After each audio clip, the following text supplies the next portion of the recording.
ಜಾರಕಿಹೊಳಿ ಸಿಡಿ case black mail ಆರೋಪಿಗಳು ಪ್ರತ್ಯಕ್ಷ ಸತತ 5 ಗಂಟೆಗಳ ಕಾಲ ಎಸ್ಐಟಿ ವಿಚಾರಣೆ ಬಿಸಿ. ಬರೋಬ್ಬರಿ 60 ಪ್ರಶ್ನೆಗಳಿಗೆ ನರೇಶ್ ಶ್ರವಣ್ ಜಾಣ್ಮೆಯ ಉತ್ತರ. ಕೇಸಲ್ಲಿ ಪಾರು ಮಾಡಿಸ್ತೇನೆಂದು ಪೊಲೀಸಪ್ಪನ ಕಳ್ಳಾಟ, 5 ಲಕ್ಷ ಲಂಚ ಪಡೆದು ಮತ್ತಷ್ಟು ಹಣಕ್ಕೆ ಬೇಡಿಕೆ. ರೋಸಿ ಹೋದ ಉದ್ಯಮಿಯಿಂದ ಕಮಿಷನರ್ಗೆ ದೂರು. ಮನೆ ದೇವರಿಗೆ ಕೈ ಮುಗಿದು ಕಳ್ಳತನಕ್ಕೆ ಸ್ಕೆಚ್, ಮಹಿಳೆಯರನ್ನ ಅಡ್ಡಗಟ್ಟಿ ಮಾಡ್ತಾ ಇದ್ರು ಚೈನ್ ಸ್ನ್ಯಾಚ್. ಕಂಬಿ ಹಿಂದೆ ಸೇರಿದ ಚಿಗುರು ಮೀಸೆ ಖದೀಮರು. ಫುಡ್ ಕಿಟ್ ಹಂಚುವ ವೇಳೆ ಭಾರೀ ಜನಜಾತ್ರೆ, ರೂಲ್ಸ್ ಕಲಿಸಬೇಕಾದ ಶಾಸಕರಿಂದಲೇ ನಿಯಮ ಉಲ್ಲಂಘನೆ. ನ್ಯೂಸ್ 18 ವರದಿ ಬಳಿಕ ಬುದ್ಧಿ ಕಲಿತ ನೆಲಮಂಗಲ ಎಂಎಲ್ಎ. ಸರ್ಕಾರಿ ಗೌರವದೊಂದಿಗೆ ಸಿದ್ದಲಿಂಗಯ್ಯ ಅಂತ್ಯ ಸಂಸ್ಕಾರ, ಪಂಚಭೂತಗಳಲ್ಲಿ ಲೀನವಾದ ದಲಿತ ಕವಿ ಸಿದ್ದರಾಮಯ್ಯ, ಡಿವಿಎಸ್ ಸೇರಿದಂತೆ ಗಣ್ಯರಿಂದ ಅಂತಿಮ ನಮನ.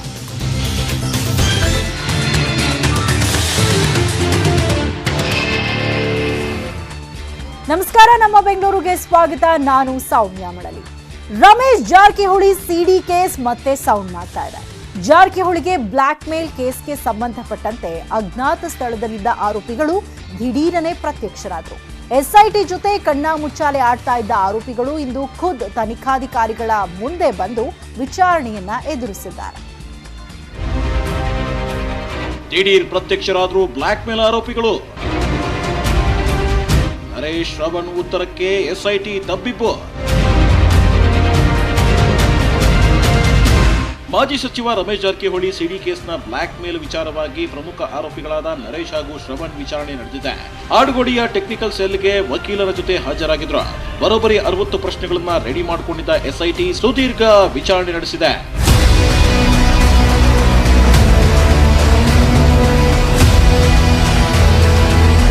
ಆರೋಪಿಗಳ ವಿಚಾರಣೆ ಜವಾಬ್ದಾರಿ ಎಸಿಪಿ ಧರ್ಮೇಂದ್ರ ಮೇಲಿತ್ತು. ಟೆಕ್ನಿಕಲ್ ಸೆಲ್ಗೆ ಬರೋ ಮುನ್ನ ಕಮಿಷನರ್ ಕಚೇರಿಯಲ್ಲಿ ಹಿರಿಯ ಅಧಿಕಾರಿಗಳನ್ನ ಭೇಟಿಯಾಗಿ ತನಿಖೆ ಬಗ್ಗೆ ಮಾಹಿತಿ ನೀಡಿದ್ರು ಧರ್ಮೇಂದ್ರ. ಸುಮಾರು 1.5 ಗಂಟೆ ಹೊತ್ತಿಗೆ ಇಬ್ಬರನ್ನ ಪ್ರತ್ಯೇಕವಾಗಿರಿಸಿ ವಿಚಾರಣೆ ಮಾಡಲಾಯಿತು. ನರೇಶ್ ಮತ್ತು ಶ್ರವಣ್ನ ಸ್ನೇಹ ಪ್ರಾರಂಭದ ಬಗ್ಗೆ ನಡೀತು. ಇಬ್ಬರು ಬಳಸುತ್ತಿದ್ದ ಮೊಬೈಲ್ ಫೋನ್ ಪರಿಶೀಲನೆ ಮಾಡಲಾಯಿತು. ಏನ್ ನಿಮ್ಮ ಹೆಸರು? ನರೇಶ್. ಯುವತಿ ಬಗ್ಗೆ ಗೊತ್ತಾ? ಸ್ನೇಹಿತನ ಮೂಲಕ ಆ ಯುವತಿ ಪರಿಚಯ. ನನಗೆ ಅನ್ಯಾಯ ಆಗಿದೆ ಅಂತ ಸ್ನೇಹಿತನ ಮೂಲಕ ಪರಿಚಯವಾದ ನಂತರ ಅನ್ಯಾಯವಾಗಿದ್ದರ ಬಗ್ಗೆ ಹೇಳಿದ್ಲು. ಅಣ್ಣ ಅಂತ ಕರೆದಿದ್ಲು. ಸಿಡಿ ಬಗ್ಗೆ ನನಗೇನು ಮಾಹಿತಿ ಇಲ್ಲ. ನಾನು ಯಾರಿಗೂ ಯಾವುದೇ ಬ್ಲ್ಯಾಕ್ ಮೇಲ್ ಮಾಡಿಲ್ಲ. ಪರಿಚಯದ ಬಳಿಕ ಆಗಿರೋ ಅನ್ಯಾಯದ ಬಗ್ಗೆ ಹೇಳಿದ್ಲು. ಆದರೆ ಸಿಡಿ ಬಗ್ಗೆ ನನಗೆ ಯಾವುದೇ ಮಾಹಿತಿ ಇರಲಿಲ್ಲ. ಅಣ್ಣ ಅಂತಾನೆ ಸಂತ್ರಸ್ತೆ ಯುವತಿ ನನ್ನನ್ನ ಕರೀತಿದ್ಲು. ನಾನು ಯಾರಿಗೂ ಯಾವುದೇ ಬ್ಲ್ಯಾಕ್ ಮೇಲ್ ಮಾಡಿಲ್ಲ. ನಾನೊಬ್ಬ ಪತ್ರಕರ್ತ ಅನ್ನೋ ಕಾರಣಕ್ಕೆ ನ್ಯಾಯಕ್ಕಾಗಿ ಸಂಪರ್ಕ. ಆಕೆಗೆ ಆಗಿರೋ ಅನ್ಯಾಯದ ಬಗ್ಗೆ ಹೇಳಿದ್ದು ಬಿಟ್ರೆ ಸಿಡಿ ಬಗ್ಗೆ ಹೇಳಿಲ್ಲ. ಸಿಡಿಗೂ ನನಗೂ ಯಾವುದೇ ರೀತಿಯ ಸಂಬಂಧ ಇಲ್ಲ. ಏನ್ ನಿಮ್ಮ ಹೆಸರು? ಶ್ರವಣ್. ಬ್ಲ್ಯಾಕ್ ಮೇಲ್ ಬಗ್ಗೆ ಏನಂತೀರಾ? ಬ್ಲ್ಯಾಕ್ ಮೇಲ್ಗೂ ನಮಗೂ ಸಂಬಂಧ ಇಲ್ಲ.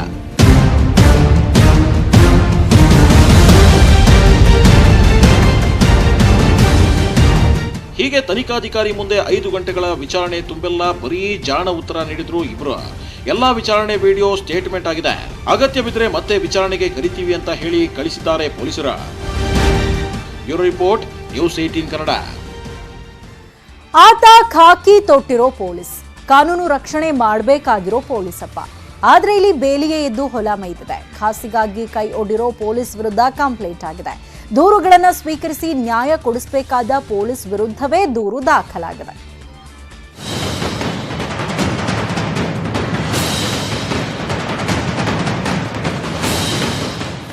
ಈ ದೃಶ್ಯ ನೋಡಿದ್ರೆ ಇಲ್ಲೊಂದು ಡೀಲ್ ನಡೀತಿರೋದು ಪಕ್ಕ. 3 ವ್ಯಕ್ತಿ, ಗರಿಗರಿಯಾದ ಕಂತೆ ನೋಟುಗಳು. ಇಲ್ಲಿರೋದು 100,000 ರೂಪಾಯಿ ಅಲ್ಲ, ಲಕ್ಷ, ಬರೋಬ್ಬರಿ 5 ಲಕ್ಷ ನಗದು ವ್ಯವಹಾರ. ಇಲ್ಲಿ 3 ವ್ಯವಹಾರ ಕುದುರಿಸ್ತಾ ಇರೋದಂತೂ ಗ್ಯಾರಂಟಿ. ಆದ್ರೆ ಈ ವ್ಯವಹಾರದ ಸೂತ್ರಧಾರ ಬೇರೆ ಯಾರೂ ಅಲ್ಲ, ಖಾಕಿ ತೊಟ್ಟ ಪೊಲೀಸಪ್ಪ.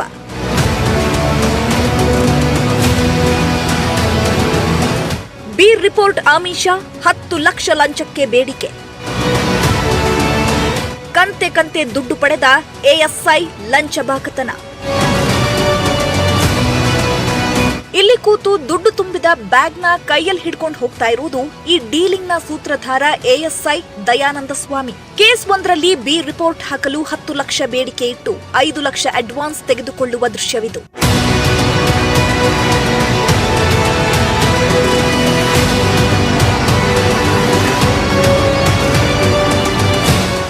ದಯಾನಂದ ಸ್ವಾಮಿ.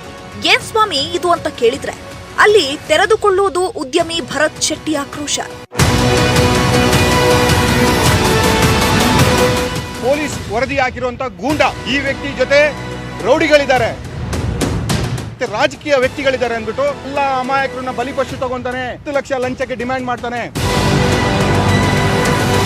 ಕೊಡಿಗೆಹಳ್ಳಿ ಪೊಲೀಸ್ ಠಾಣೆಯಲ್ಲಿ ಉದ್ಯಮಿ ಭರತ್ ಶೆಟ್ಟಿ ವಿರುದ್ಧ ಸುಳ್ಳು ಆರೋಪ, ಷಡ್ಯಂತ್ರ ಕೇಸ್ ದಾಖಲಾಗಿತ್ತು. ಈ ಕೇಸ್ನಲ್ಲಿ ಬೀರ್ ರಿಪೋರ್ಟ್ ಹಾಕ್ತೀನಿ, ಕೇಸ್ ಸುಳ್ಳು ಅಂತ ನಿಂಪರ ಮಾಡ್ತೀನಿ, ಅದಕ್ಕೆ 10 ಲಕ್ಷ ಕೊಡಿ ಅಂತ ಈಶಾನ್ಯ ವಿಭಾಗದ ಡಿಸಿಪಿ ಕಚೇರಿಯಲ್ಲಿ ಎಎಸ್ಐ ಆಗಿರೋ ದಯಾನಂದ ಸ್ವಾಮಿ ಬೇಡಿಕೆ ಇಟ್ಟಿದ್ರಂತೆ. ಇದಕ್ಕೊಪ್ಪಿದ ಭರತ್ ಶೆಟ್ಟಿ ತನ್ನ ಸ್ನೇಹಿತನ ಮೂಲಕ 5 ಲಕ್ಷ ರೂಪಾಯಿ ಅಡ್ವಾನ್ಸ್ ನೀಡಿದ್ದಾರೆ. ಆ ಸಿಸಿ ಕ್ಯಾಮೆರಾ ದೃಶ್ಯವೇ ಇದು.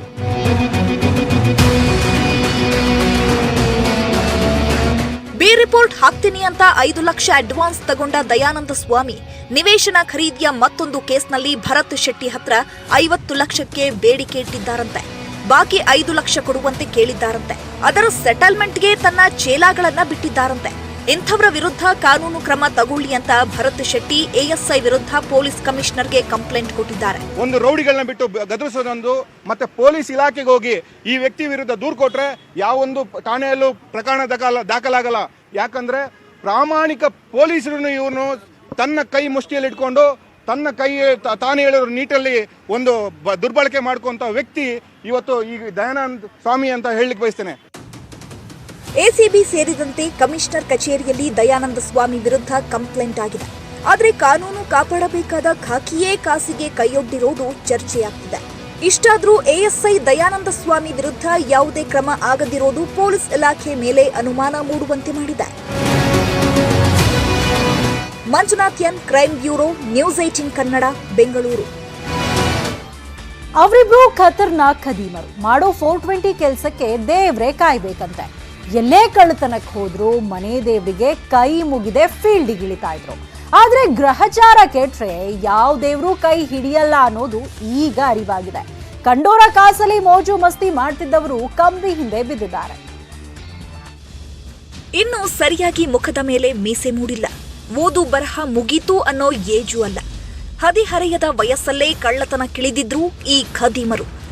ಕಂಡವರನ್ನ ಅಡ್ಡಗಟ್ಟಿ ಚಿನ್ನಾಭರಣ ದೋಚುತ್ತಿದ್ದವರು ಖೆಡ್ಡಾಗಿ ಬಿದ್ದಿದ್ದಾರೆ.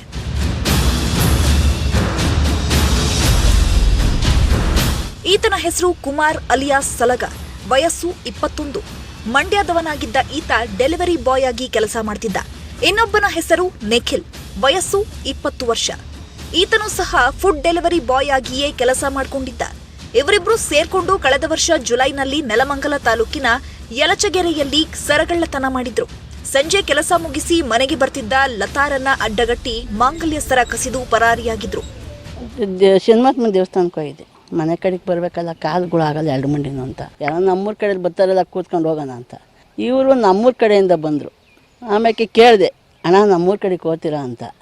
ಆ ಕಡೆಗೆ ಹೋಗ್ತೀವಿ ಅಂತ ನಾನು. ಆಮೇಲೆ ಕುಂಡಿಸ್ಕೊಂಬಂದು ಪೆಟ್ರೋಲ್ ಆಗೋಯ್ತು ಇಲ್ಲಿಗೆ ಅಂತ ಅಂದ.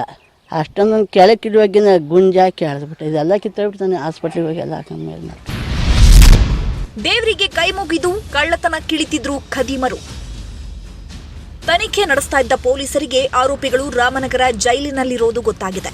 ಬೇರೊಂದು ಪ್ರಕರಣದಲ್ಲಿ ಕಂಬಿ ಎಣಿಸ್ತಾ ಇರೋ ಖದೀಮರು 4 ಬೇರೆ ಬೇರೆ ಕೇಸ್ನಲ್ಲಿ ಭಾಗಿಯಾಗಿರೋದ್ರ ಬಗ್ಗೆ ಬಾಯ್ಬಿಟ್ಟಿದ್ದಾರೆ. ಅಷ್ಟೇ ಅಲ್ಲ, ಯಾವುದೇ ಕಳ್ಳತನಕ್ಕೆ ಇಳಿಬೇಕಾದ್ರೂ ಮೊದಲು ಮನೆ ದೇವರಿಗೆ ಕೈ ಮುಗಿದು ಫೀಲ್ಡ್ಗೆ ಇಳಿತಿದ್ರಂತೆ.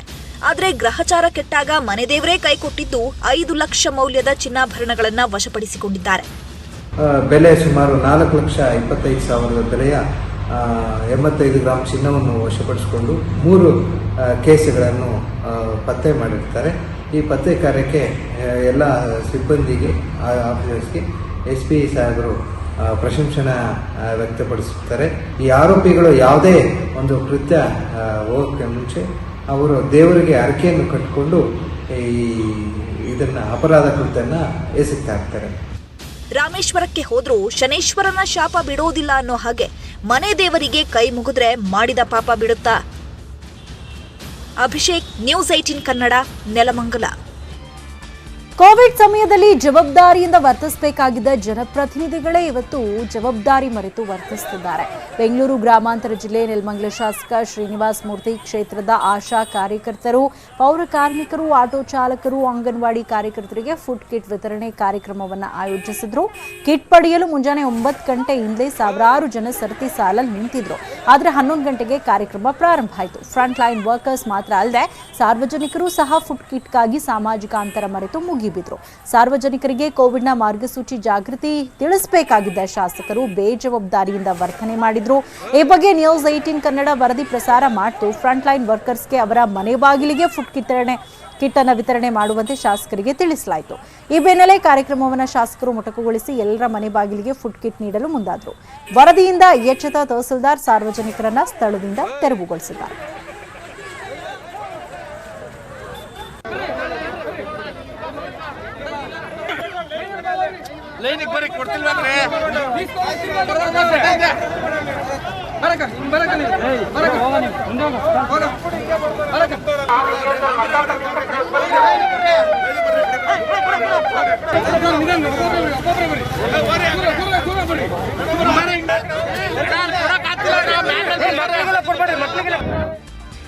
ಖಾಸಗಿ ಶಾಲೆಗಳಲ್ಲಿ ಮಕ್ಕಳ ಫೀಸ್ಗಾಗಿ ಟಿಸಿ ಅಡವಿಟ್ಟು ಸಾಲ ಕೊಡ್ತಾ ಇರೋ ಬಗ್ಗೆ ನ್ಯೂಸ್ 18 ವರದಿ ಮಾಡಿತ್ತು. ಇಂತಹ ಆಘಾತಕಾರಿ ಬೆಳವಣಿಗೆ ಆಗ್ತಾ ಇರೋದು ನಿಜ ಅಂತಿದ್ದಾರೆ ಶಿಕ್ಷಣ ಸಚಿವ ಸುರೇಶ್ ಕುಮಾರ್.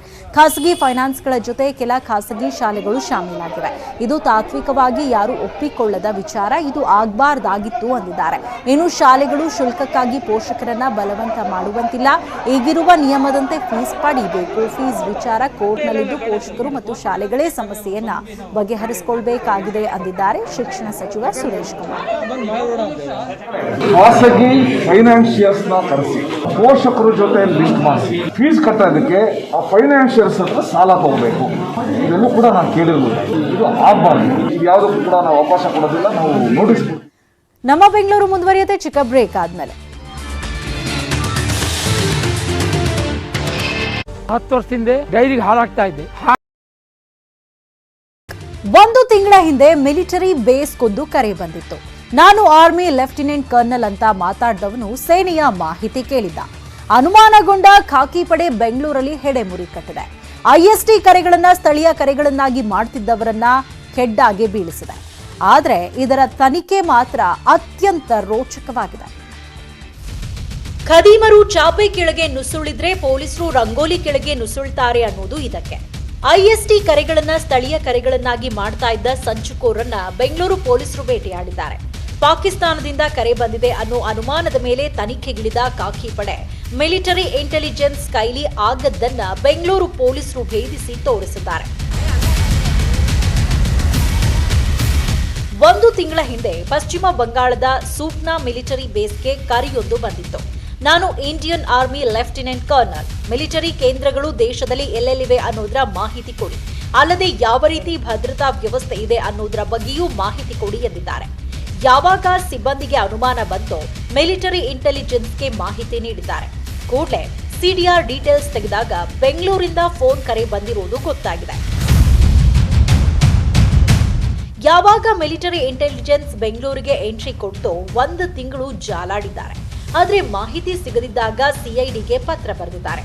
ಇದು ಕಮಿಷನರ್ ಕೈ ಸೇರ್ತಿದ್ದಂತೆ ATC ಅಧಿಕಾರಿಗಳು ತನಿಖೆ ಶುರು ಮಾಡಿ BTM ಲೇಔಟ್ನಲ್ಲಿದ್ದ ಆರೋಪಿ ಇಬ್ರಾಹಿಂ ಮತ್ತು ಆತನ ಸಹಚರರನ್ನ ಖೆಡ್ಡಾಗೆ ಕೆಡವಿದ್ದಾರೆ. ಜಾರಿ ನಿರ್ದೇಶನಾಲಯ ಹಾಗೂ IT ಅಧಿಕಾರಿಗಳು ಸಹ ಪ್ರಕರಣದಲ್ಲಿ ಎಂಟ್ರಿಯಾಗಿದ್ದು ವಿದೇಶದಿಂದ ಹವಾಲಾ ಹಣ ವರ್ಗಾವಣೆಯಾಗಿರೋ ಬಗ್ಗೆ ಮಾಹಿತಿ ಕಲೆ ಹಾಕಿದ್ದಾರೆ. ಸಿಮ್ ಬಾಕ್ಸ್ ಜಾಲ ಪತ್ತೆ ಮಾಡಿದ ATC.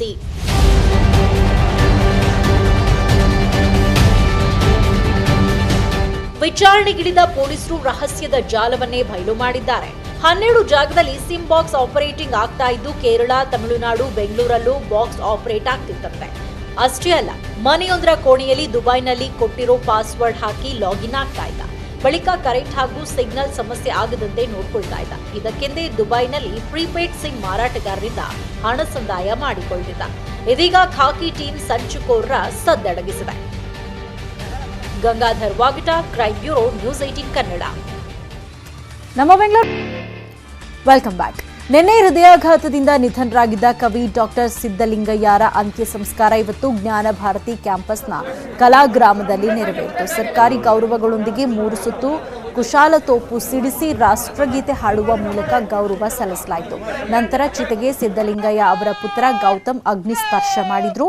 ಇದಕ್ಕೂ ಮುನ್ನ ಜ್ಞಾನ ಭಾರತಿ ಕ್ಯಾಂಪಸ್ನಲ್ಲಿನ ಅಂಬೇಡ್ಕರ್ ಭವನದಲ್ಲಿ ಪಾರ್ಥಿವ ಶರೀರವನ್ನು ಅಂತಿಮ ದರ್ಶನಕ್ಕೆ ಇಡಲಾಗಿತ್ತು.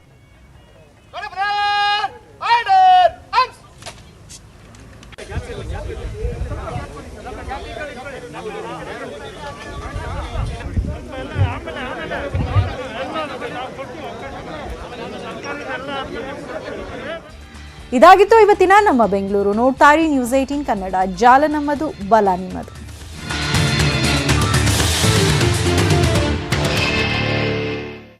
ಈ ವಾರ್ತೆಯ ಮುಖ್ಯಾಂಶಗಳ ಪ್ರಾಯೋಜಕರು